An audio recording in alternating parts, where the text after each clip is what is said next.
Zdravstvenom centru Gnjilane i rehabilitacionom centru Kosovska Vitina potrebni su lekari, medicinski tehničari, administrativni radnici i tehničko osoblje.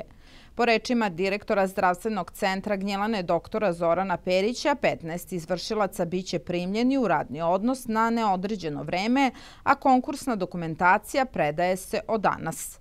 Za 16 radnika koji će dobiti ugovor na određeno vreme do isteka ove godine, dokumentacija se može predati još danas do kraja radnog vremena u zgradi bolnice u Pasjanu. Ono što je interesantno i ono što je veoma bitno i od velikog značaja, što moram reći, jeste da smo mi u februaru mesecu ove godine od strane Vlade Republike Srbije dobili dokument gde nam se pripaja rehabilitacioni centar Vitina, u narodu popularan kao Klokot Banja, koji nije radio svih ovih godina iz dobro poznatih razloga zbog uzurpiranja imovine, objekta, zemljišta i tako dalje. Međutim, mi smo uspjeli da tu u Klokotu organizujemo dobru zdravstvenu zaštitu. Sagrađena je jedna zgrada od 800 kvadrata koja je opremljena sredstvima Kancelarije za Kosovo i Metohiju, gde sada rade naši zdravstveni radnici.